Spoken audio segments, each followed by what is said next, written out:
Jim Davidson. My passion is climbing and then sharing the adventures and lessons. Now, I don't know if you've tried to get on a plane carrying one of these, but you ought to try getting on carrying two of these. And so now that front climber can start forging away up the mountain. And that's the big thing, is we have to establish that trust, that communication, and that commitment before that lead climber can go first and start taking risk. A solid partner will put their whole being into getting down safely. Or if we get involved in a rescue, they'll put their whole effort into helping with the rescue. And that's what a solid partner is. They give it their best effort always. Once the team starts to move in a direction, it's like everybody understands and they start joining in and more energy gets added. So once I got to that overhang, what really happened was I had to figure out a different way to do it. I had to bounce back. I had to be innovative. I had to think of something new. And that's resilience, that ability to take a new path. Maybe the economy's changed. Maybe your agency has changed. That probably means you have to change. We have to respond. We have to be flexible. We have to be resilient. Jim Davidson is a high-altitude climber, an engaging keynote speaker, and an expert in resilience. From his 31 years of climbing adventures, Jim shares exhilarating stories and compelling lessons that motivate audiences to overcome big challenges through teamwork and resilience. Gotcha! Sometimes life throws one challenge at you, and then another. You start asking yourself how much I can take. Maybe the economy goes south, and your business gets worse, and the kids get sick. But I'm here to tell you, people are much more resilient than we think. And when you get pushed to those extremes, you will find out how strong and resilient you can be. Jim's survival story is so amazing that it was made into an episode of the international hit TV show, I Shouldn't Be Alive. One climber must conquer his fear and a sheer wall of ice. You can't climb this. Nobody on the planet can climb this. In an epic struggle, it was just absolute sheer terror. He must escape before the sun sets, or he'll freeze to death. I was going to climb until I got out, or until I was dead.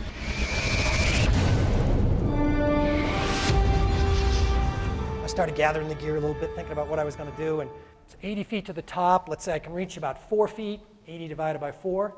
If I had 20 ice screws, I knew how to get out of this. Let me show you what 20 ice screws and the 40 carabiners needed for them looks like. This is 20 ice screws and 40 carabiners. If I had this gear, I knew how to climb out. But remember I said we traveled light? This is what I needed to do the job, and this is what I had. I needed 20 ice screws, and I had 6. I'm short on resources. With my partner gone, there's no one to even hold my rope. So I'm not sure how I'm going to secure myself or belay myself. So I'm short on people. With that meltwater dripping in, I know I have to get out of here today before the sun goes down. So I'm short on time. Short on resources, people, time. I've got a big, big challenge. Sound like your job some days? It's not always fun to tackle big problems with insufficient resources. It's easy to focus on, well, if I only had more, or if we had a little more time, but sometimes you don't get that opportunity. You have to tackle the problem you've got with the resources you've got. Jim is the co-author of a national best-selling memoir called The Ledge, an inspirational story of friendship and survival.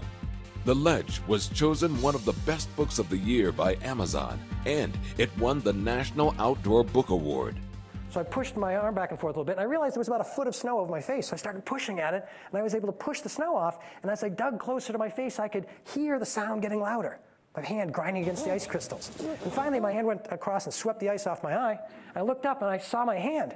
Now, this whole time, I'd been having panicky thoughts in my head and trying to stay calm, and the logical side was kind of battling for control, and I'm hearing these voices talking back and forth. And when I finally saw the hand, I was so scared and so disassociated from what was going on, I wasn't even sure it was my hand, you know? But I'm an old scientist, and so you try and do one thing at a time and see what happens. So I thought, well, wave my hand and see what happens.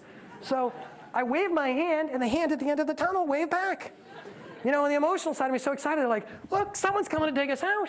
And the logical side goes, hey, he's got the same gloves we have. You know, I'm kind of in the middle, and I'm listening to these voices in my head. And I'm a little worried because I've only been buried a few minutes, and I'm hearing voices, and now these idiots are arguing with each other, you know? I put on the headlamp, and I walked to the edge, and I looked down. And down below us, I could see one ice axe, not clipped in anything, just resting on its head upside down, sitting on a small whisper of a snow bridge down there. And I realized if I wanted to have any chance of climbing up, I was going to have to go down there and get that ice axe. I thought, no. Too scary, too dangerous. I'm already at my maximum capacity. I can't go down and get that. But I realized that was the only way. Sometimes life requires you to wade deeper into the darkness, deeper into the fears, to take more risk, more work to get a chance to turn it around. Maybe you have to contract your business. Maybe your life partner has to go through chemo and you've got to take on that risk and enter that fear. Sometimes we have to do those things to try and find a way to get back up to the light and back to our life. And that process of slowly grinding away at the wall, that was perseverance.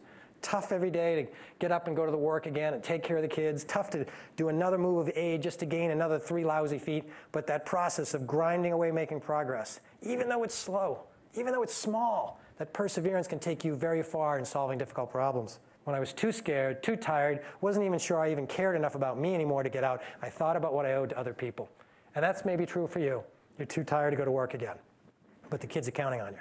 And you've got to go over and take care of that elderly person in your family. Well, they're counting on you. That's what can give you strength and resilience when you're worn out.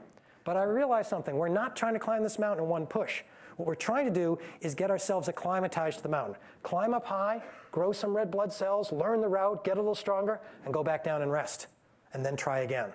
So that's what we did. We went up to Camp 1 and then back down to base camp.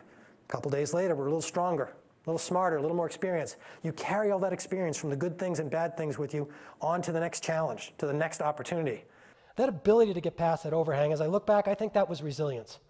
If you take a rubber band and you stretch it, it goes out and it goes back to its original shape. That's the definition of resilience with materials. People are different, though. If we get stretched out, when we come back not just to the same position, but a little bit stronger, a little bit more experienced, a little bit wiser. And so by going through that and being willing to try several things to get past the overhang, that resilience is what got me past a problem that I didn't even have a solution for. Take a minute and ask yourself, where does my resilience come from? Who gives me strength?